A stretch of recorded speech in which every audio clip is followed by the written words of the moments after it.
Why, hello and welcome everybody. It is Pohx again. So, I did intend to make this video actually quite a bit sooner, but I ended up streaming for 31 hours out of 35 hours. Even though that's not one full day, don't ask questions, don't worry about it. Anyway though, we are back with this video, so let's get this started. I also do want to create another video after going over all the jewels in PoE since they released that on the forums. And additionally, I want to make another video of pretty much tailored to what I'm going to be playing in the new league, since that does come up all the time. If you guys want to know a short little thing on what it is, it's most likely going to be a Wander and probably not a Fire Trapper, but as you guys all know with Path of Exile and just with how you play games in general, everything is subject to change.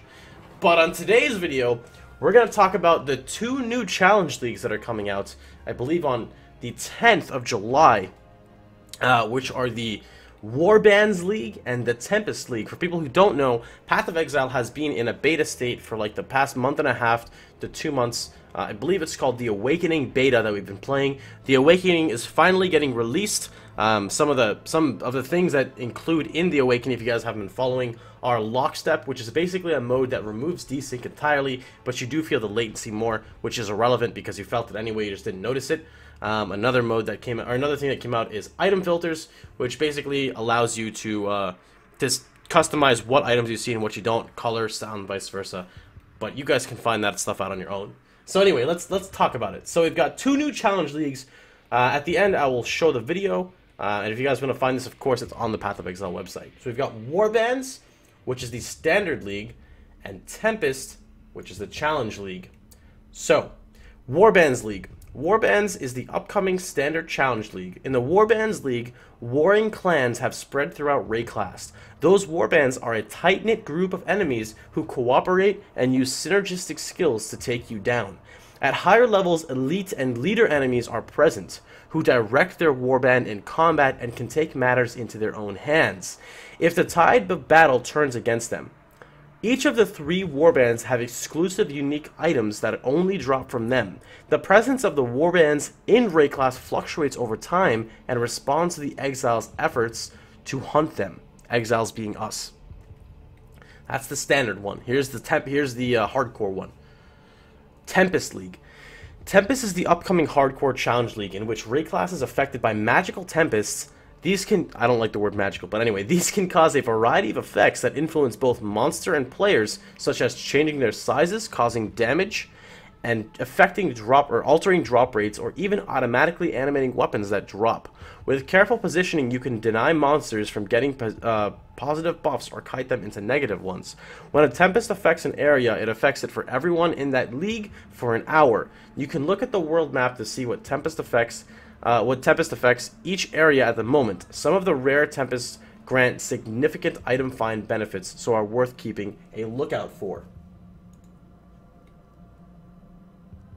Okay, so let's go ahead and play this video for you guys. So I'm going to pause this, and we're just going to toss this video so you guys can check it out. It's 2 minutes long, and it will display some of the stuff. The upcoming Path of Exile expansion, The Awakening, we've created two new challenge leagues, Warbands and Tempest. Challenge leagues are self-contained economies that are essentially an optional fresh start for players. They have a set of difficult challenges with prizes that reward mastery of Path of Exile. While these two leagues play very differently from each other, they both share a design goal, to make the area that you're playing in matter more. In their own unique ways, both Warbands and Tempest provide fluctuating incentives and obstacles for playing in various world areas. In the Warbands League, warring clans have spread throughout Rayclast.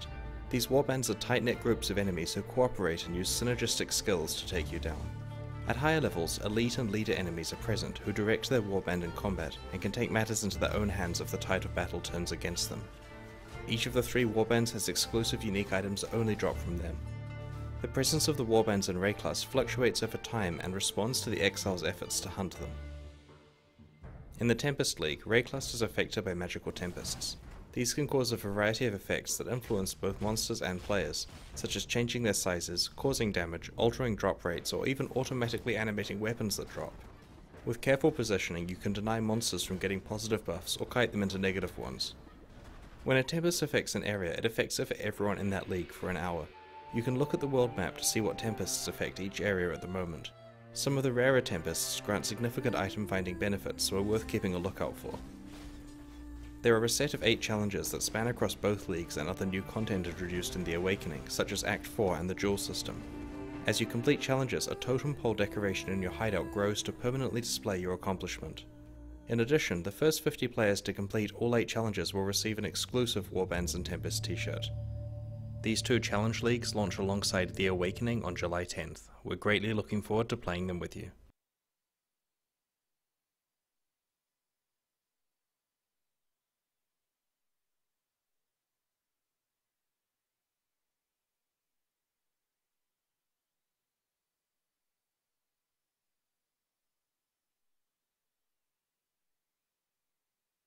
That awkward moment when you're muted. Thank God I caught that. Okay, so let's go to one important part of the video, which is located right here. Now, first off, I do want to say, let's start with the hardcore league. I'm not too fond of the way it's played out. It seems a little gimmicky, just because. Remember, I've never played this, so I could totally be wrong here, but usually the meta of Path of Exile and the meta of ARPGs is kill before you're killed. At least in the state of the game right now, you're insta-killing things, so there's not really a need to kite anything into anything, and rather than denying a mob the Tempest Zone, you could probably just kill it. I don't know if that's changing. I don't know how good these effects are. I really don't know. So I'm not really too fond of the way that Tempest system works, but I will say one thing I'm very happy for is kind of like the global pull and global push they're doing on the game itself. So if you look here, you can actually see... I don't know. I think this might be Warbands. I don't know if this is Warbands or Tempest. You can actually see what is affecting a zone at the current time, and I just think that's just a really, really, really cool system. Even though if it might not be apparent to endgame or mapping, it just feels really cool. Being able to look at the map and things are different. You know, if you want to farm an area, say you're magic finding an area, or with the new divination cards, you know, maybe zones will be more contested, or maybe it'll be more difficult just because of like the warbands that will affect that area, and that's going towards the standard league. I just think that's a really, really, really cool idea. Now, as for the standard league version, I prefer this version much more because it's actually adding new things to the game. It's adding a new set of mobs, you know, and we all love it. You know, when we see exiles, we get happy for a second. We're like, yeah, an exile! We kill it and the loot spawns. Like, did we get a rare 2-stone? No, we didn't. Shit, it's white. Anyway, moving on. But that's really cool, and the incentive is there for killing them. The incentive is you can get that challenge-only unique aside from using the divination cards, assuming that applies to that. So that's a good incentive to do it. The Tempest, there's not really much of an incentive to do it. I mean, I guess you get magic finding or you get temporary buffs, but your build shouldn't be relying on temporary buffs or magic find. You should just play the game the way it is. So I don't really know. I'm not really sure. Again, this is all speculation. I really have absolutely no clue what the Challenge League is actually going to be like. Anyway, though, I want to hear your guys' thoughts. You know, drop them down below in the comment section. And of course, if you guys want to know where to find this information, it's all on the pathofexile.com website. Hope to see you guys tomorrow. Hope you guys enjoyed yourselves and have a wonderful time, everybody.